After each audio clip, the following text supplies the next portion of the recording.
Tokyo के सबसे आलीशान बंगलों में से एक के अंदर ये 7 भाई बहन बहुत खुशी से मिलजुल कर रहते हैं। खैर, इनका घुलना मिलना और खुशियां बांटना कुछ ज्यादा ही हो जाता है, जो कि हमें आगे पता चलेगा। कहानी की शुरुआत में हमारा मेन लीड आराता, जो कि शिंजी खानदान का पहला वारिस है, अपने छोटे भाई शियोन से पूछ रहा होता है कि भाई मुझे भी लड़कियों से बात करना सिखा दे। लेकिन शियोन उसे इग्नोर कर देता है, जिस वजह से आराता गुस्सा आ जाता है। वैसे तो शियोनजी खानदान का पहला वारिस होने की वजह से उसके पास ऑप्शंस की तो कोई कमी नहीं थी। उसके पास घर, पैसा, स्टेटस सब कुछ है। लेकिन प्रॉब्लम ये है कि अपना भाई लड़कियों के सामने सीधा स्टैचू बन जाता है। बस वही हल्की सी ऑकवर्ड स्माइल और फिर एकदम चुप, जैसे कि उसे कोई सांप सूंघ गया हो। लोग कहते हैं कि उसे एक दिन अपनी किस्मत की लड़की मिल जाएगी, लेकिन आराता को एक किस्मत विस्मत पे भरोसा नहीं है। तभी शिंजी फैमिली की 5 बहनें वहां आती हैं और सुबह सुबह दोनों भाइयों को लड़ते हुए देखकर कहती है कि तुम शिंजी खानदान के वारिस होने के हकदार नहीं हो। सबसे पहले हम देखते हैं सबसे छोटी और सबसे शर्मीली बहन कोतोनो को, और फिर ये छोटे बालों वाली सबसे बड़ी बहन बानरी, फिर ये बीच वाली मिनामी, जो कि इतनी हाइपर एक्टिव है जैसे कि रेड बुल पीकर पैदा हुई हो, फिर है ये हमेशा उल्टा बोलने वाली ओका, और आखिर में आती है सेहा, जो कि हर वक्त किताब में घुसी रहती है। वो बताती है कि आराता की उम्र के लड़कों की बातों में 60% सिर्फ ठरक भरी होती है, तो उससे वो समझ ही गई होंगी कि वो क्या बात कर रहे थे। ओका को लगता है कि आराता शियोन को कोई एडल्ट कहानी सुना रहा होगा, जिससे आराता एम्बैरेस्ड हो जाता है कि वो तो बस फ्लर्ट करना सीखना चाहता था और उसके कैरेक्टर पर सवाल उठाए जा रहे हैं। शियोन ने तो आग में घी डालने का काम किया, जिस वजह से ओका ने उस पर अपना कुत्ता छोड़ दिया और आराता को चबवा दिया। मिनामी और ओका तो बहुत खुश थे कि कुत्ता उसे काट रहा है, क्योंकि वो हर रोज सुबह अपनी 5 बहनों को गलत नजर से देखता था। वो तो उसे छेड़ रही थी, पर आराता गुस्सा आ जाता है और कहता है कि तुम लोग में ऐसा है क्या जो मैं तुम्हें चेकआउट करूंगा। बानरी को बेचारे पर तरस आ रहा था और वो कहती है कि घर में जब 5 सुंदर बहनें घूम रही हूँ तो ये होना नॉर्मल है, पर सेहा कहती है नहीं, ये बिल्कुल नॉर्मल नहीं है। स्पीसीज प्रिजर्वेशन के एंगल से देखा जाए तो बायोलॉजिकल सिस्टर के लिए अट्रैक्शन होना बिल्कुल बकवास है। बानरी उसे छेड़ते हुए कहती कि चिंता मत करो सेहा, एक दिन तुम्हें भी कोई लड़का पसंद आ जाएगा और फिर तुम ये साइंस वगैरह सब भूल जाओगी, जिससे सेहा थोड़ा सा शर्मा जाती है। मिनामी कहती है कि अरे अपना आराता तो मर्द आदमी है। वो उसकी साइड लेने के लिए उसे थैंक्स बोलने जा रहा होता है कि मिनामी झट से उसे लात मार देती है। ओका शियोन से पूछती है कि क्या वो सैटरडे को फ्री है, क्योंकि वो कोतोनो का बर्थडे सेलिब्रेट करने के लिए बाहर जा रहे हैं। उसके हाँ बोले पर वो सैटरडे का प्लान फिक्स कर लेते हैं और आराते से पूछते तक नहीं कि वो फ्री है या नहीं। कहने को तो वो घर का सबसे बड़ा बेटा है, लेकिन इज्जत उसकी कूड़ेदान जितनी नहीं है। छोटे भाई बहन उसके सिर पर चढ़ के नाचते हैं। अब स्कूल में भी ये 5 बहनें इतनी फेमस होती हैं कि इनके फैन क्लब तक बने होते हैं और लड़के आराता और शियोन से जलते हैं कि क्या नसीब पाया है इन्होंने। लेकिन बेचारे आराता का दर्द इन्हें कौन समझाए कि इन 5 बहनों के बीच बड़ा होना कैसा होता है, जिनके खिलाफ वो लड़ तक नहीं सकता, और अगर वो उन्हें कुछ कह देगा तो उसके पापा उसका भुजिया पाव बना देंगे। अब देखते हैं कि घर के बाहर इनका स्टेटस कैसा है। बानरी एक प्रेस्टिजियस नर्सिंग यूनिवर्सिटी में पढ़ती है। सेहा साइंस क्लब की प्रेसिडेंट है। वो किसी से ज्यादा बात नहीं करती, लेकिन फिर भी उसके काफी फैंस है। ओका स्पोर्ट्स चैंपियन है और स्टूडेंट काउंसिल की होने वाली अगली कैंडिडेट भी। मिनामी थोड़ी सी टॉम बॉय वाली वाइफ देती है और वो टेनिस चैंपियन है और उसके पास ठेला भर की ट्रॉफीज रखी हैं। सबसे छोटी कोतोनो बहुत शाय है और उसके इतने स्मॉल अपीयरेंस की वजह से बाकी चारों से पैम्पर करती हैं। शियोन मजाक मजाक में कहता है कि अगर वो सब उनकी असली बहन या फिर ब्लड रिलेटेड ना होते तो ये कहानी एक रोमांटिक ट्रेजिक कॉमेडी होती, लेकिन क्योंकि वो सब असली भाई बहन है तो आराता ये क्लियर कर देता है कि मुझे कोई इंटरेस्ट नहीं है। इस सब के बीच आराता की नजर स्कूल ग्राउंड की ओर जा रही एक सुंदर लड़की पर पड़ती है, जो कि और कोई नहीं बल्कि उसकी स्कूल क्रश लाला थी। शियोन कहता है कि जब लड़कियों की बात आती है तब तुम्हें अपना चाइल्डहुड ड्रामा याद आ जाता है, जिस वजह से तुम उनसे बात नहीं कर पाते। उस रात आराता उसे टेक्स्ट करने के बारे में सोचता है, लेकिन मैसेज तो दूर की बात, वो उसे फॉलो रिक्वेस्ट तक नहीं भेज पाता। तभी ओका उसके रूम में उसके क्लास नोट्स लेने आती है। आराता उसे कहता है कि घर में थोड़े ढंग के कपड़े पहन के घूमा करो, जिस पर ओका बोलती है कि घर में तो वो जैसे चाहे वैसे कपड़े पहनेगी। तभी अचानक से वो उसे उस लड़की के बारे में पूछती है जिसे वो पसंद करता है। ओका बताती है कि वो लड़की उसकी कमेटी की मेंबर है और वो उसका जुगाड़ बैठा सकती है। हालांकि वो उसे रोक देता है और कहता है कि वो अपने काम से काम रखे। ओका चिढ़ जाती है और उठकर वहां से चली जाती है। इसी बीच कोतोनो अपनी फैमिली फोटो देख रही थी, लेकिन किसी वजह से उसकी नजर सिर्फ आराता पर टिकी हुई थी। अगली शाम आराता धोखे से अपनी क्रश को उसके बॉयफ्रेंड के साथ बात करते हुए देख लेता है और इसी वजह से उसे किस्मत पर रत्ती भर भरोसा नहीं है। वीकेंड पर कोतोनो की बर्थडे पार्टी के लिए वो तैयार होकर कमरे से बाहर आता है और तब ओका कहती है कि उसके कपड़े अच्छे लग रहे हैं। वो सब डिनर टेबल पर जाकर अपने पिता का इंतजार करते हैं और अचानक से मिनामी और ओका के बीच बहस होने लगती है, क्योंकि मिनामी से उसके एयरपोर्ट धोखे से खो गए थे। शियोन उन दोनों की लड़ाई सुलटाने की कोशिश करता है, लेकिन वो उसकी एक नहीं सुनती। मिनामी धोखे से कह देती कि उसे उसकी जैसी मतलबी बहन नहीं चाहिए, जिसे सुनकर आराता गुस्सा आ जाता है और उन पर भड़क जाता है। वो बोलता है कि मिनामी तुम ये सब क्या बकवास कर रही हो, हम एक फैमिली हैं और हमेशा रहेंगे। भले उसके छोटे भाई बहन हर वक्त उसे परेशान करते हैं, लेकिन है तो वो उनका बड़ा भाई ही। तभी उनके पापा वहाँ आ जाते हैं और फिर डिनर टेबल पर बैठकर कोतोनो के बर्थडे के टोस्ट के लिए ग्लास उठाते हैं। खाना शुरू करने से पहले वो बच्चों को एक बहुत जरूरी बात बताते हैं, जो कि थी कि असल में वो सभी अडॉप्टेड हैं, यानी कि वो बायोलॉजिकल सिबलिंग्स नहीं है। वो आगे बताते हैं कि मिनामी और शियोन तो ट्विंस हैं, लेकिन बाकी किसी का भी खून का रिश्ता नहीं है। उन्होंने उनकी मम्मी से वादा किया था कि वो ये राज कोतोनो के 15 बर्थडे पर खोलेंगे, क्योंकि उन्हें लगा था कि तब तक सब सच्चाई को एक्सेप्ट करने जितने मैच्योर हो चुके होंगे और अगर किसी को कुछ पूछना भी है तो वो उनसे पूछ सकता है। आज कोतोनो का 15 बर्थडे था, इसलिए वो चाहते थे कि सभी खुश रहें, लेकिन ऐसी खबर सुनने के बाद भला कौन खुश रह पाता। उल्टा वो सब तो गहरे सदमे में चले गए थे। बाद में सभी एक रूम में इकट्ठा होते हैं, लेकिन माहौल थोड़ा गंभीर था, इसलिए बानरी टी खुद सर्व करती है ताकि वो सबसे अकेले में बात कर सके। उस शॉकिंग ट्रुथ को जानने के बाद सब अपने रिश्ते को लेकर ख्यालों में खोए हुए थे। बस मिनामी ही थी जो कि अभी भी एकदम मजे में लग रही थी, जैसे कि उसको कुछ फर्क ही ना पड़ा हो। सभी लोग सरप्राइज हो जाते हैं कि इसे अभी भी खाने की पड़ी है। वो सोचते हैं कि मिनामी पापा पर गई है, लेकिन फिर उन्हें याद आता है कि वो सभी तो अनाथ हैं। ओका जानती है कि ये उनके पापा की गलती नहीं है, लेकिन उन्हें ये बात बताने के लिए कोई अलग दिन चुनना चाहिए था। हालांकि सेहा के हिसाब से कोतोनो के बर्थडे पर यह राज खुलना सबसे सही था। जब कोतोनो उनके घर आई थी तब बानरी 4 साल की रही होगी, लेकिन बानरी को उस समय का कुछ भी याद नहीं है। सच तो ये है कि बानरी को कुछ तो पता था, लेकिन वो उन्हें बताती नहीं। वो कहती कि इसे क्या ही फर्क पड़ता है कि उनका खून का रिश्ता है या नहीं, वो एक दूसरे के साथ 15 साल से रह रहे हैं और वो अभी भी भाई बहन ही है, कुछ बदला नहीं है।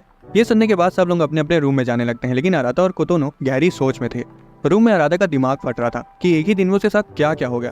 पहले तो उसने अपनी क्रश को उसके बॉयफ्रेंड के साथ देख लिया और अब ये सब। अपना मन हल्का करने के लिए वो नहाने जाता है। वो किसी की अंडरवेयर पड़ी हुई देखता है, लेकिन उसे इग्नोर करके सीधा बाथरूम में घुस जाता है। हालांकि वो ये नहीं देख पाता कि कोतोनो अंदर पहले से ही नहा रही है। दोनों शर्मा जाते हैं और अराता तुरंत वहां से बाहर भाग जाता है और कोतोनो से माफी मांगता है। कोतोनो अराता से पहले की तरह उसकी पीठ धुलने को कहती है। अराता उसकी पीठ धुलने लगता है और कहता है कि वो बड़ी हो रही है तो उसे करना खुद से सीखना होगा, लेकिन कोतोनो कहती है कि जब वो करता है तो उसे ज्यादा अच्छा लगता है। दूसरी तरफ ओगा शियोन से कहती है कि उसे कोतोनो के लिए बुरा लग रहा है कि इतनी बड़ी बात का खुलासा उसके बर्थडे पर हुआ। हो सकता है इससे उसके हाई स्कूल एंट्रेंस एग्जाम पर असर पड़े। फिर वो पूछती है कि क्या अराता ने कुछ बोला उससे, क्योंकि उसे तो बहुत अजीब लग रहा है कि जिसे वो 16 साल तक अपना ट्विन मानती रही वो उससे रिलेटेड भी नहीं है। शियोन कहता है कि अराता भी ऐसा ही फील कर रहा है। शियोनजी खानदान का वारिस होने की वजह से उस पर सबका बड़ा भाई होने की रिस्पॉन्सिबिलिटी है। दूसरी तरफ बाथरूम में तो कुछ अलग ही हो रहा होता है। कोतोनो अराता को पीछे से हक कर रही होती है। इधर शियोन कहता है कि अब जब वो लोग सिबलिंग्स नहीं है तो लीगली वो एक दूसरे से शादी भी कर सकते हैं। ओका के हिसाब से ये चीज बेहुदा थी, लेकिन उसे पता था कि वो सच भी बोल रहा है। अब असल में वो अराता को ठरकी इसलिए समझते थे क्योंकि कुछ समय पहले उन सब ने अराता को कोतोनो के ऊपर चढ़े हुए देखा था।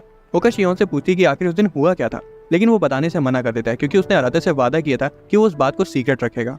भले ही वो हर वक्त उसे चिढ़ाती रहती है, पर वो जानती कि वो सिर्फ एक एक्सीडेंट था और अराता कभी ऐसा नहीं करेगा। ये सुनने के बाद शियोन आखिर में उसे सच बता ही देता है कि असल में कोतोनो ने अराता से अपनी फीलिंग्स कन्फेस करी थी, यानी कि उसे प्रपोज किया था। और तो और उस वक्त उन्हें ये भी नहीं पता था कि वो अडॉप्टेड है। शियोन बताता है कि अराता ने कोतोनो को साफ मना कर दिया, लेकिन कोतोनो जबरदस्ती करने लगी, जिस वजह से उसे संभालने के चक्कर में वो उस पर गिर पड़ा और उसी वक्त सबने उसे देख लिया।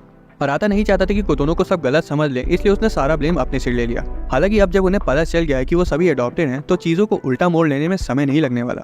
और वो बिल्कुल सही थे, क्योंकि दूसरी तरफ बाथरूम में कोतोनो अराता को हक कर रही थी। उसने तो ये तक भी कन्फेस कर दिया था कि वो उसे पसंद करती है, लेकिन अराता को ये सब बकवास लग रहा था और वो एक्सेप्ट नहीं करता। कोतोनो जानना चाहती थी कि अराता क्यों नहीं मान रहा है, क्योंकि उसने ये तक रिसर्च कर लिया कि वो शादी कर सकते हैं और कानून में भी साफ साफ लिखा है कि ये लीगल है। लेकिन अराता के हिसाब से वो लव और सिबलिंग अफेक्शन में कंफ्यूज कर रही है। भले ही उनका ब्लड रिलेशन ना हो, पर अराता अभी भी कोतोनो का बड़ा भाई है, इसलिए वो चीजों को इग्नोर करने का डिसाइड करता है और बाथरूम से बाहर निकल जाता है। लेकिन उसे ये नहीं पता होता कि जो उन दोनों के बीच बाथरूम में हुआ वो किसी ने देख लिया था। उस शाम बानरी भी अपने पापा से मिलने के लिए रूम में आई थी। इधर अराता सोच रहा था कि कोतोनो अचानक से इतना अजीब क्यों बिहेव कर रही थी। वो अभी अपने रूम में घुसा ही था कि वो देखता है कि सेहा अंदर उसका वेट कर रही है। सब सिबलिंग्स के रूम के कंपैरिजन में अराता का रूम सबसे छोटा है, क्योंकि जब वो 10 साल के थे तब उन्होंने रूम डिवाइडिंग का गेम खेला था और अराता को सबसे छोटा रूम मिला था। लेकिन अराता समझ नहीं पा रहा था कि वो इतनी देर से आए, आखिर उसे चाहिए क्या। तभी अचानक से सेहा अराता को बिस्तर पर धक्का देकर उस पर चढ़ जाती है।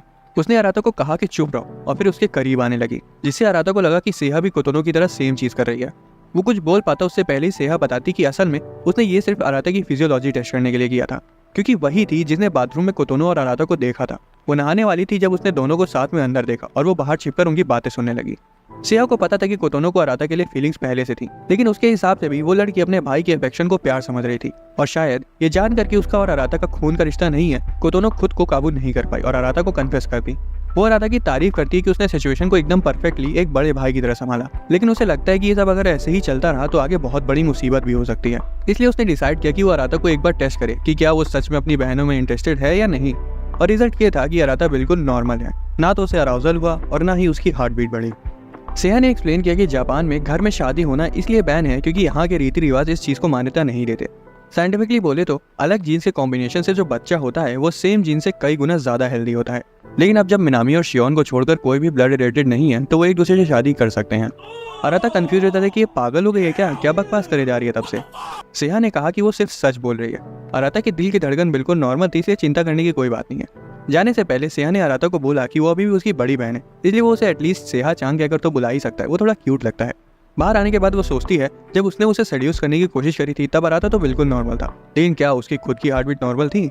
अब इतनी सारी चीजें अराता के साथ एक ही दिन में हो गई थी, इस वजह से वो बहुत ज्यादा थक गया था। अगले दिन जब वो स्कूल जाने वाला था तब वो बानरी और कोतोनो को नर्स का कॉस्प्ले करते हुए देखता है। ये बानरी की इंटर्नशिप यूनिफॉर्म थी जो कि उसे जानबूझकर आराधा को छेड़ने के लिए पहनी थी, लेकिन आराधा कहता है कि उसे वो पसंद नहीं आई, जिसे वो रोने लगती है। आज भी शियोंजी सिबलिंग्स स्कूल में सेंटर ऑफ अटेंशन थी। शियोन सोच रहा था कि क्या हो अगर सबको पता चल जाए कि वो सिबलिंग्स नहीं है। फैमिली के हिसाब से घर में अभी भी सब भाई बहनों की तरह रह रहे हैं। ऊपर से तो सब सिबलिंग्स सही लग रहे थे, लेकिन आराधा जानता था कि सबके अंदर कुछ न कुछ खलबली मची हुई है। घर जाते वक्त वो एक्सीडेंटली मिनामी से लॉकर स्टोर में मिल जाता है, क्योंकि आज उसकी टेनिस प्रैक्टिस नहीं थी। मिनामी सबसे ज्यादा चुलबुली है और हमेशा खुशी का माहौल बना देती है। वो टेनिस इतना अच्छा खेलती है कि फ्यूचर में मिनामी ओलंपिक एथलीट की पोजीशन कैंडिडेट बनेगी, जिससे आराधा को थोड़ी सी जलन होती है। जैसी मिनामी स्कूल यार्ड में आती है, कुछ लड़कियां उसे घेर लेती हैं और उससे साथ में फोटो खिंचवाने को कहती हैं। आराधा कहता है कि मेरे से ज्यादा तो तुम लड़कियों में पॉपुलर हो। असल में जब वो पहली बार स्कूल आई थी तब मिनामी ने अपनी टॉम बॉय वाली फोटो शेयर कर दी थी और वो वायरल हो गई, इसलिए उसके कुछ फीमेल फैंस भी हैं। आज मिनामी का प्रैक्टिस से डे ऑफ है। वो बाहर कहीं घूमने जा सकती थी, लेकिन उसकी जगह वो सीधा घर जा रही थी, जिसे आराधा थोड़ा सा कंफ्यूज हो जाता है। तभी मिनामी ने बताया कि असल में वो सारे सब्जेक्ट से फेल हो गई है, इस वजह से उसके कोच ने उसे आज पढ़ने के लिए कहा है। आराधा तो दंग रह जाता है ये सुनकर। मिनामी टेनिस में तो कंट्री की टॉप स्पोर्ट्स पर्सन में से एक है, लेकिन पढ़ाई लिखाई में शियोंजी सिबलिंग में सबसे नीचे है। इसलिए आराधा ने डिसाइड किया कि वो उस बेवकूफ को कैरोके ले जाकर पढ़ाएगा, लेकिन वो चाहे जितना भी एक्सप्लेन कर दे, मिनामी को कद्दू कुछ समझ नहीं आ रहा था। स्कूल से घर जाने के रास्ते में आराधा की नजर एक कपल पर पड़ जाती है और वो तुरंत छिप जाता है। मिनामी को समझ आ जाता है कि आराधा उस लड़की को पसंद कर रहा है। उसके बाद रास्ते में आराधा ने मिनामी को याद दिलाया कि वो आगे से ढंग से पढ़ाई करे, क्योंकि दोपहर में काफी मस्ती हो गई थी। मिनामी सच में जानना चाहती थी कि उसके असली माँ बाप कौन है, तो अपने पापा से मिलकर यह बात पूछेगी। हमेशा शराफत से बात करने के बावजूद मिनामी घर की बातों में बहुत सीरियस हो जाती है। वो आराधा को तंग करते हुए कहती है कि अब जब वो उसका असली में बड़ा भाई नहीं है, तो अब से वो उसे अपने सनपाई की तरह ट्रीट करेगी। लेकिन आराधा उसे कहता है कि ये बात जोर से मत बोलो। वो नहीं चाहता कि दूसरे लोगों को उनके अजीब और उलझे हुए रिश्ते के बारे में पता चल जाए। लेकिन मिनामी कहती है कि जो उन्होंने असली रिश्ते बनाए हैं वो सबसे ज्यादा जरूरी है, और उसे इस बात को लेकर उदास नहीं होना चाहिए कि वो अपनी पसंद की लड़की को डेट नहीं कर पाया। वो उसे पूछता है कि उसे लाला के बारे में कैसे पता चला, और मिनामी बताती कि ओका ने उसे सुबह बताया था, जिससे आराधा को एहसास होता है कि ओका कितनी मुंहफट है, वो सब कुछ बक देती है। मिनामी आराधा को भरोसा दिलाती है कि उसकी पहले वाली बहन होने के नाते वो जानती है कि वो कितना अच्छा इंसान है, फिर चाहे लाला को उसकी अच्छाई दिखे या ना दिखे, उससे कुछ फर्क नहीं पड़ता। उसकी बातें आराधा के दिल को छू जाती हैं। उस रात मिनामी ने एयरपोर्ट वापस कर दिया और अपनी बहन से कल बदतमीजी से बात करने के लिए सॉरी बोलने के लिए केक भी दिया। ओका मिनामी की माफी एक्सेप्ट कर लेती है और इसे एयरपोर्ट भी ले लेती है। फिर वो दोनों बहनें साथ में केक खाकर चाय पीती हैं। अगली सुबह आराधा ब्रश करके बाहर आता है, तब उसकी मुलाकात कोतोनो से होती है, लेकिन बेचारी कोतोनो तो उसकी आंखों में सीधा देखने की हिम्मत तक नहीं कर पा रही थी। खैर, आराधा को अभी भी लगता था कि उसकी छोटी बहन कल के कन्फेशन के बाद बिल्कुल नॉर्मल बिहेव कर रही है। वो इतने ख्यालों में डूबा हुआ था कि उसे पता ही नहीं चला कि उसकी बड़ी बहन सेहा उसके पास ही खड़ी है। और सेहा तो नाराज थी, क्योंकि आराधा ने उसे सेहा चांद क्या करने बुलाया था, जैसा कि उसने कहा था। जब ये दोनों कोतोनो के बारे में बात कर रहे थे, तभी अचानक से मिनामी भागती हुई आई और बीच में आके घुस गई। उसने आराधा को नए निकनेम सेनपाई कहकर बुलाया, जिससे सेहा थोड़ा सा सरप्राइज हो गई। वो मिनामी से कहती है कि उसे सेनपाई सिर्फ उसे बुलाना चाहिए जो कि बड़ा और समझदार हो, आराधा की तरह बेवकूफ नहीं। स्कूल में ओका ने धोखे से आराधा को लाला को छिपकर देखते हुए पकड़ लिया, और जब उसे पता चला कि लाला का बॉयफ्रेंड है, तो वो कहने लगी कि वो तो जंग में उतरने से पहले ही हार गया। आराधा को एहसास हुआ कि ओका स्कूल में कितनी फ्रेंडली है, इसलिए हमेशा उसके आसपास लोग रहते हैं, जो कि उसकी घर वाली पर्सनैलिटी से बिल्कुल उल्टा है। ओका की फ्रेंड्स पीछे खड़े आराधा को नोटिस कर लेती हैं और बोलती कि तुम्हारा बड़ा भाई कितना हॉट है। एक लड़की ने तो आराधा को कन्फेस करने की भी कोशिश की, लेकिन ओका ने उसे रोक दिया। फिर पता नहीं क्यों उसका चेहरा पूरा लाल हो गया और वो उनको आराधा की सारी बुरी आदतें बताना शुरू कर दी। बताना तो वो उसकी बुरी आदतें चाहती थी, लेकिन अपने आप को उसकी तारीफ करने से रोक नहीं पाई। अगले दिन सभी कोतोनो के बर्थडे सेलिब्रेट करने के लिए ओशन पार्क की ट्रिप पर जाने वाले हैं। वो सभी पार्क में बहुत जल्दी पहुंच जाते हैं, लेकिन पार्क में फिर भी भीड़ थी। एक मैस्कॉट को देखते ही ओका और मिनामी दोनों भागकर उसके साथ फोटो खिंचाने चली जाती हैं। जब ओका ने कहा कि उसे भूख लग रही है, तो बार्नी ने डिसाइड किया कि वो उनके लिए स्नैक्स लेने जाएगी। उसने आराधा को भी खाना उठाने के लिए साथ ले लिया, लेकिन जब तक वो खाना लेकर वापस आए तब तक सब इधर उधर भाग चुके थे। वो उन्हें कॉल करने की भी कोशिश करते, लेकिन कोई फोन नहीं उठाता। तो बार्नी के पास एक आइडिया आया। वो आराधा से कहती कि अब वो दोनों डेट पर हैं, घूमते घूमते बाकी सब उन्हें मिल ही जाएंगे। एक रियल कपल की तरह बार्नी आराधा का हाथ पकड़ के चलने लगती है। उसने सोचा कि एक सुंदर बड़ी बहन के साथ ऐसे घूमना भी छोटे भाई के लिए एक प्रिविलेज जैसा है। आराधा ने यह भी नोटिस किया कि बहुत सारे लोग उन दोनों को घूर भी रहे हैं। जब वो महसूस करता है कि वो उसके कुछ ज्यादा ही करीब है, तब वो कहती है कि वहाँ किसी को कौन सा पता कि वो सिबलिंग्स है, तो उन्हें बस मूवमेंट को एंजॉय करना चाहिए। हालांकि बार्नी की पर्सनैलिटी थोड़ी चटपटी है, लेकिन मानना पड़ेगा कि वो बाकी बहनों से काफी अलग है। आराधा बार्नी को देखने में इतना इनग्रोस्ड हो गया था कि वो सीढ़ियों पे गिरने वाला था। बार्नी उसको उठाने के लिए अपना हाथ बढ़ाती है और आराधा की उसका हाथ पकड़ने पर वो उसे क्यूट कहती है। फिर ये दोनों अपनी प्राइवेट डेट एंजॉय करते हैं और दूसरी तरफ बाकी सब भी यही कर रहे थे, लेकिन आराधा बार बार कॉल करने की कोशिश करता रहता है। कई अटेम्प्ट्स के बाद फाइनली वो शियोन से कांटेक्ट कर पाता है, जो उसे बताता है कि वो कहाँ है। लेकिन वो लोग एक दूसरे से बहुत दूर थे, इसलिए सब डिसाइड करते कि वो मजे करते रहेंगे। लड़कियां बात कर रही थी कि उन्हें पता है कि बार्नी आराधा को कितना छेड़ रही होगी, जिस वजह से वो विश भी कर रहा होगा कि वो सिबलिंग्स ही ना होते। फिर उनका ध्यान बर्थडे गर्ल कोतोनो पर जाता है और वो उसे इनकरेज करती है कि अपना बर्थडे एंजॉय करे और उन सारी राइड्स पर जाए जो वो चाहती है। आराधा और बार्नी सारी राइड्स ट्राई करने के बाद रेस्ट कर रहे थे। बानरी को तो बहुत तेज भूख लग रही थी, लेकिन अराता को नहीं, क्योंकि उसने पहले ही काफी ज्यादा खाना खा लिया था। जब बानरी चूरोस का एक बाइट लेती है तब अराता नोटिस करता है कि उसकी स्माइल कितनी प्रीशियस है। हाँ, लेकिन अगर उसके चटपटे अंदाज को साइड रख दे तब अराता उससे पूछता है कि वो पापा की अनाउंसमेंट के बारे में कैसा फील कर रही है। बानरी बताती कि हालांकि पहले तो वो शौक थी, लेकिन अब वो डिटेल्स जानना चाहती है। अराता देख पा रहा था कि उसने इस बारे में कितना सब सोच रखा है। उसे पूछती कि उसके माइंड में क्या चल रहा है, और जब अराता उसे बताता है कि वो नहीं चाहता कि उनका सिबलिंग रिलेशनशिप चेंज हो जाए, तब बानरी की आंखें चमक उठती है और वो कहती है कि वो कितना एडोरेबल है। वो उसका सर जलाती है, बिल्कुल एक बड़ी बहन की तरह, जिससे उसे याद आ जाता है कि बचपन में वो हमेशा ऐसे ही करती थी, जब भी ओका और बाकी सब उसे रुला देते थे। बानरी अराता को बताती है कि सबसे बड़ी होने के नाते उसने कसम खाई है कि वो हमेशा सबको प्रोटेक्ट करेगी, चाहे उसकी जान भी चली जाए। ये सुनकर अराता को याद आता है कि बानरी हमेशा से ही ऐसी रही है। तभी अचानक से एक छोटी बच्ची ड्रिंक्स लेकर आती है और फिसल जाती है, जिस वजह से ड्रिंक्स बानरी की तरफ उड़ जाती हैं। लेकिन अराता तुरंत रिएक्ट करता है और अपने आप को उन दोनों के बीच में कर लेता है, जिस वजह से वो गीला हो जाता है। बच्ची सॉरी बोलती है और अराता कहता है कि कोई बात नहीं, तुम्हें तो नहीं लगी। बानरी को उसकी चिंता हो जाती है और वो कहती है कि उसे ऐसा नहीं करना चाहिए था, लेकिन अराता कहता है कि उसे भी छोटे भाई होने के नाते अपनी बहन को प्रोटेक्ट करना चाहिए। ये सुनकर बानरी रियलाइज करती है कि अराता सच में कितना बड़ा हो गया है। तभी बाकी सब लोग भी आ जाते हैं और वो सब मिल जाते हैं, लेकिन जब वो अराता को पूरा भीगा हुआ देखते हैं तो वो उसे सवालों की बारिश करने लगते हैं कि क्या बानरी ज्यादा ही जोश में आ गई थी। वो सब अगले झूले पर जाते हैं और वहां जाते वक्त बानरी अराता का हाथ पकड़ने को कहती है। जब वो पूछता है क्यों, तो उसका हाथ खुद ही पकड़ लेती है और उसे खींचते हुए कहती है कि वो बस उसका हाथ पकड़ना चाह रही थी। उस रात जब वो सिबलिंग्स ब्रिज पर राजकुमारियों की तरह नाटक कर रही होती हैं, लड़के और कोतोनो टॉयलेट जाते हैं, लेकिन सेहा ये मौका देखकर बाकी सबको बताने का डिसाइड करती है कि कोतोनो और अराता के बीच क्या हुआ था। उन्हें बताने के बाद वो सब विश्वास ही नहीं कर पाते कि कोतोनो जैसी शर्मीली लड़की में इतनी हिम्मत आई कैसे। वो सेहा से पूछते कि तब अराता ने क्या किया, तो वो उन्हें बताती है कि एक अच्छे बड़े भाई की तरह अराता ने कोतोनो को समझाया और उसकी हरकतें आगे बढ़ने से पहले ही रोक दी। वो उन्हें भरोसा दिलाती है कि अराता के अंदर अपनी बहनों के लिए कोई गंदी इच्छाएं नहीं है, क्योंकि उसने खुद ही ये टेस्ट किया है। जब उसे पूछती है कैसे, तो वो शांति से बताती कि उसने उसके ऊपर चढ़कर देखा था कि उसकी दिल की धड़कनें और नीचे की चीज बढ़ रही है या नहीं। खैर, खुशी की बात तो ये थी कि दोनों में से कुछ नहीं हुआ। सेहा समझाती कि उसने उन्हें इसलिए ये सब बताया ताकि बात हाथ से निकलने से पहले कुछ करा जा सके। वो डिसाइड करते कि वो एकदम से कोतोनो का सामना नहीं करेंगे ताकि वो घबराए ना। तभी ओका उन्हें बताती कि जब उन्होंने पिछली बार अराता को कोतोनो के साथ देखा था, तब असल में कोतोनो ने अराता को प्रपोज किया था और तब तो उन्हें ये भी नहीं पता था कि वो अडॉप्टेड है। कोतोनो के ऊपर प्रेशर ना पड़े इसलिए अराता ने सारा इल्जाम अपने ऊपर ले लिया था। ये सुनने के बाद सेहा को समझ आ जाता है कि उनके पापा की खबर के बाद कोतोनो के मन में गलत ख्याल आना शुरू हो गए होंगे। बानरी उन्हें शांत करती है और कहती कि उन्हें अभी कोई नतीजे तक नहीं आना चाहिए। वो बताती कि उसने उनके पापा से बात करी थी खबर के बाद। जब उसे पूछती कि उसने क्या बात करी थी, तो बताती है कि वो अपने असली पेरेंट्स के बारे में जानना चाहती थी और पता चला कि एक अनाथ होने के नाते उन्हें कभी बानरी के माँ बाप के बारे में या उनकी पहचान के बारे में पता ही नहीं चला। वो कहती कि उन्हें चुपचाप रहना चाहिए और उन दोनों पर नजर रखनी चाहिए, जिससे सब एग्री करते हैं। उस वक्त आतिशबाजी शुरू होती है और वो सब मिलकर मजे लेते हैं। बाद में जब बाकी सब सामान खरीद रहे होते हैं, अराता को एक लड़की दिखती है जो कि लाला जैसी लग रही थी और वो एक पल के लिए घबरा जाता है। ओका वहां आ जाती है और उसे घबराए हुए देखकर उसे अपने साथ घूमने को कहती है। वो बात करती है कि कितना अजीब लग रहा है जानकर कि वो असली ट्विंस नहीं है, लेकिन अराता उसे बीच में ही रोक देता है और कहता है कि वो हमेशा उसकी जुड़ा रहेगी, चाहे वो रिलेटेड हो या ना हो। ये सुनने के बाद ओका बात करती है कि पहले उनका मानना था कि वो एक दूसरे की मन की बात जान सकते हैं जुड़वा होने के नाते। अराता शर्मा जाता है और पूछते कि उसने ये बात अचानक क्यों छेड़ दी। तभी अचानक से ओका कहती है कि वो उसे प्यार करती है, जिससे उसे समझ आ जाता है कि सब कुछ बदलने वाला है। कुछ दिनों पहले स्कूल में शियोन ने अराता से पूछा था कि क्या उसने ये सब पता चलने के बाद कभी अपनी बहनों को प्यार की नजर से देखा है, लेकिन जवाब देने की जगह अराता ने पूछा कि वो ये सवाल ही क्यों कर रहा है। शियोन ने समझाया कि अब जब वो सिबलिंग्स नहीं रहे तो प्यार करना गलत नहीं होगा, और कोतोनो ने तो अराता पर अपना निशाना भी साध लिया है, लेकिन अराता ने उसे भरोसा दिलाया कि उसने कभी अपनी बहनों को उस नजर से नहीं देखा है। लेकिन प्रेजेंट में जब ओका ने उससे अपने प्यार का इजहार किया तो वो एकदम से सन्न रह गया।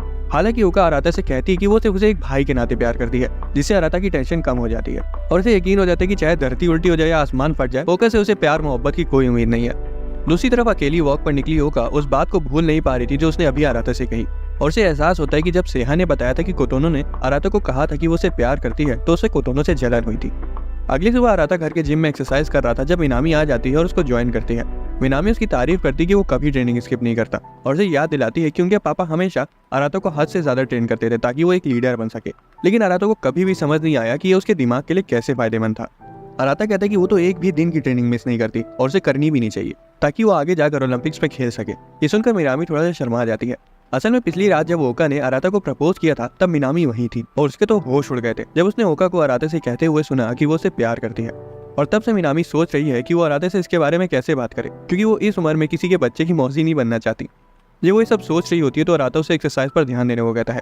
आखिर में वो हिम्मत जुटाकर अराता से पूछती है कि क्या उसके और ओका के बीच कुछ हुआ है, लेकिन वो समझ नहीं पाता कि वो क्या कह रही है। तो अराता उसे भरोसा दिलाता है कि भले ही वो ओका से बहुत लड़ता है, लेकिन अब उनके बीच सब सही है, जो मिनामी उस वक्त सुनना नहीं चाहती थी। वो तुरंत बहाना बनाकर कमरे से बाहर चली जाती है, लेकिन उसे अभी भी समझ नहीं आ रहा था कि आखिर ओका ने ऐसा क्यों बोला था। बाद में एक्सरसाइज खत्म करने के बाद अराता बाथरूम जाता है और मिनामी की बातों के बारे में सोच रहा था। अचानक जब अराता बाथरूम का दरवाजा खोलता है तो सेहा वहाँ अंडरवियर में खड़ी होती है। अराता तो घबरा जाता है, लेकिन सेहा को कोई फर्क नहीं पड़ता। वो कहती है कि वो वही एक्सपीरियंस कर रहे हैं जो बहुत सारे रोम कॉम एनिमे के मेन कैरेक्टर्स करते हैं, लेकिन दूसरे एनिमेस की लड़कियों की तरह वो अराता को मार मार कर उसका कचूमन नहीं निकालने वाली। जब अराता दरवाजा बंद करने की कोशिश करता है तो देखता है कि सेहा के कपड़े दरवाजा को बंद होने से रोक रहे हैं, तो उसे मजबूरन उन्हें उठाकर लॉन्ड्री बास्केट में डालना पड़ता है। जब उसे नहाते हुए देखता है तो उसे समझ आता है कि सेहा का बिहेवियर पहले जैसा ही है। वो सेहा की अंगूठी देखता है जो कि उसकी माँ ने उनके लिए छोड़ी थी और पूछता है कि क्या वो अभी भी उसे फिट आती है। वो कहती है कि थोड़ी सी लूज है, लेकिन वो उसे छोड़ना नहीं चाहती क्योंकि ये उसकी माँ की आखिरी निशानी है। बाद में जब वो अकेले अपने कमरे में होता है तो बानरी उसके दरवाजे पर नॉक करती है और अंदर आने को कहती है। जब वो आती है तो उसे तंग करने लगती है कि उसका कमरा कितना साफ सुथरा है और उसे याद दिलाती है कि उनके पापा कितनी बार उसे कमरा गंदा रखने के लिए डांटते थे। वो उससे पूछता है कि वो यहाँ क्यों आई है, तो वो इधर उधर की बातें करते हुए कहती है कि वो बस उसका कमरा देखना चाहती थी, लेकिन वो चुपके से उसके लैपटॉप के पास जाकर पूछती है क्या वो चटपटी वीडियोस देखता है। बानरी भी जोर से उसके लैपटॉप पर आए सविता भाभी लाइफ का ईमेल पढ़ने लगती है, लेकिन अराता उसे तुरंत लैपटॉप छीन लेता और पूछता है कि उसने उसका पासवर्ड कैसे खोला। वो बताती है कि वीडियो का टाइटल उसके ईमेल नोटिफिकेशंस पे दिख रहा था और उसे कोई पासवर्ड डालने की जरूरत नहीं थी। जब अराता शर्मिंदा होता है तो बानरी उसे कहती कि वो खुश है ये जानकर कि उसका भाई ये सब देखता है, क्योंकि अगर वो इस उम्र में भी ये सब नहीं देखता तब दिक्कत की बात होती। तभी वो अराता को अगले दिन डेट पर जाने के लिए इन्वाइट करती है। अपनी डेट पर वो उसे फोन स्टोर ले जाती है क्योंकि वो जानती है कि अराता बहुत दिनों से अपने फोन को बदलना चाहता था और अराता उसके इस गेस्चर से खुश भी होता है। लेकिन वो उसे तंग करने लगती है कि उन्हें बाद में होटल जाना चाहिए और सूरज ढलने तक अकेले कमरे में योगा करना चाहिए। जब अराता अपना नया फोन चूज करता है तो जल्दी और एफिशिएंटली चूज करता है। जब बानरी उससे पूछती है कि उसे इतनी जल्दी क्यों चूज कर लिया, तो अराता कहता है कि उसे डिजाइन से उतना ज्यादा फर्क नहीं पड़ता। बानरी बकवास करने लगती कि लोग अपने फोन ऐसे चूज करते हैं जैसे अपने पार्टनर को चूज कर रहे हो, और अगर कोई अपने फोन के सिर्फ फीचर्स के लिए उसे चूज करता है तो इसका मतलब वो पर्सनैलिटी को अपीयरेंस से ज्यादा पसंद करता है। लेकिन बानरी का मानना है कि लुक्स मैटर करते हैं, क्योंकि अगर किसी दिन अराता को कोई हर वक्त परेशान करने वाली लवर मिल जाए तो कम से कम वो उसकी सुंदर शक्ल की वजह से उसको झेल सकता है। तभी सेल्स वुमन फोन लेकर आ जाती है और जब वो बानरी को अराता के पास देखती है तो उन्हें कपल्स डील ऑफर करती है जिसमें काफी बड़ा डिस्काउंट था। जब अराता मना करने वाला होता है तो बानरी उसकी लवर होने का नाटक करते हुए कहती है कि वो डील लेंगे, लेकिन फिर भी वो मना कर देता है। बाद में अराता सोचता है कि बानरी ने उसे अचानक से डेट पर क्यों बुलाया। तभी बानरी आइसक्रीम स्टैंड देख लेती है और आइसक्रीम लेने को कहती है। आइसक्रीम लेने के बाद वो उसे याद दिलाती है कि कैसे उन सब ने बचपन में एक आइसक्रीम के लिए लड़ाई कर ली थी, और अराता को याद आता है कि मिनामी ने गलती से कोतोनो की आइसक्रीम खा ली थी, लेकिन क्योंकि कोतोनो बहुत शर्मीली थी इसलिए ओका ने उसकी तरफ से मिनामी से लड़ाई की, जिससे सबके बीच झगड़ा शुरू हो गया। अराता को याद आता है कि बानरी पहले भूतनी और चुड़ैलों से कितना डरा करती थी, लेकिन वो उसे चुप रहने को कहती है क्योंकि उसे ऐसी चीजों से बहुत डर लगता है जिसे साइंस भी अभी तक प्रूव नहीं कर पाई। तभी बानरी अराता से पूछती कि क्या कुछ हुआ है और भरोसा दिलाती कि बड़ी बहन होने के नाते वो उसका साथ देगी। हालांकि अराता उसे कहता है कि सब कुछ ठीक है। इसी बीच कोतोनो अपने कमरे में बर्थडे टिप की फोटोज देख रही होती है, लेकिन जब वो अराता की फोटो में देखती है तो वो मजबूरन उसे काफी देर तक घूरती रहती है। अचानक बहनों की ग्रुप चैट में उसे बानरी का मैसेज आता है जिसमें वो अराता के साथ फोटो भेजती है और लिखती है कि वो उसके साथ डेट पर आई है और आइसक्रीम खा रही है। ये देखकर कोतोनो को बहुत जलन होती है, लेकिन वो ज्यादा नहीं सोचती और उसकी जगह फोटो को सेव कर लेती है।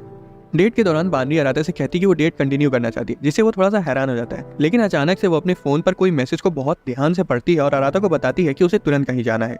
जाने से पहले अराता उसे कहता है कि अगली बार वो किसी असली बॉयफ्रेंड के साथ डेट पर जाए, जिसे सुनकर बानरी थोड़ा सा शर्मा जाती है। जब वो वहां से जाती है तो हर कोई उसे घूरने लगता है और किसी को यकीन नहीं हो पा रहा था कि इतनी सुंदर लड़की हकीकत में एग्जिस्ट भी कैसे कर सकती है। फिर बानरी मिनामी को कॉल करती है और बताती है कि वो डेट के बाद भी अराता से सच नहीं बोलवा पाई कि उसके और ओका के बीच क्या हुआ था।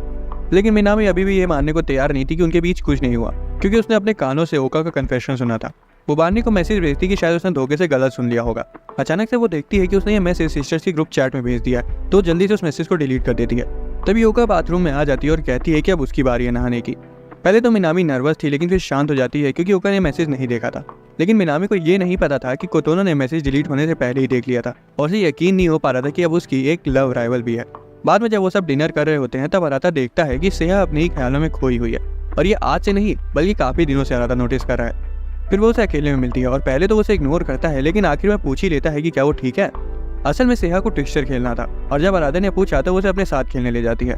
उससे पूछता है कि वो अचानक से ट्विस्टर क्यों खेलना चाहती है, तो उसे बताती कि अराता के कमरे में आने के बाद से उसके मन में उसके बारे में गंदे गंदे ख्याल आ रहे हैं, इसलिए उसे पता करना है कि क्या वो सच में उसके साथ रोमांटिकली इन्वॉल्व है या नहीं। अराता तुरंत मना करता है, लेकिन जब सेहा उसे याद दिलाती है कि एग्जाम्स के वक्त किसने उसकी हेल्प की थी तो वो हार ही मान जाता है और ट्विस्टर खेलने को रेडी हो जाता है। गेम शुरू होने पर अराता जानबूझकर सेहा से दूर रहने की कोशिश करता है ताकि कांटेक्ट ना हो, लेकिन क्योंकि इसे सेहा के सवालों का जवाब नहीं मिल रहा था तो वो जानबूझकर उसके करीब आने की कोशिश करती है ताकि उससे कोई रिएक्शन मिल सके और वो देख सके कि क्या वो सच में उसे चाहती है या नहीं। कुछ और राउंड के बाद सेहा कहती है कि अराता अभी भी हेजिटेट कर रहा है, तो अगले राउंड में वो खुद को ऐसी पोजीशन में रख लेती है जिसे देखकर ज्यादातर मर्द अपना सेल्फ कंट्रोल खो बैठते। अराता भी कोई अलग नहीं था और उसके मुंह में भी पानी भरने लगता है और वो कहता है कि अब वो और आगे नहीं खेलेगा, लेकिन सेहा उसे पीछे हटने नहीं देती, इसलिए उसे मजबूरन वो गेम कंटिन्यू करना पड़ता है। अगले राउंड में अराता को अपना पैर ब्लू कलर में रखना होता है जो कि सेहा के बिल्कुल नीचे था। वो बहुत केयरफुल रहने की कोशिश करता है लेकिन फिर भी उसे खरबूज से टकरा जाता है और वो इतने सॉफ्ट थे कि उसका दिमाग महल फंक्शन हो जाता है। तभी सेहा ह्यूमंस के हार्मोन्स के बारे में बकवास करने लगती है और एक्सप्लेन करती है कि इंसानों में डोपामीन होता है जो तब रिलीज होता है जब किसी चीज में जीत हासिल हो, और ऑक्सीटोसिन जो तब रिलीज होता है जब लड़का लड़की साथ में रंगरलियां मना रहे हो। और असल में उसे यही जानना था कि जब वो अराता के साथ होती है तब कब वो डोपामीन से ऑक्सीटोसिन पर स्विच करती है।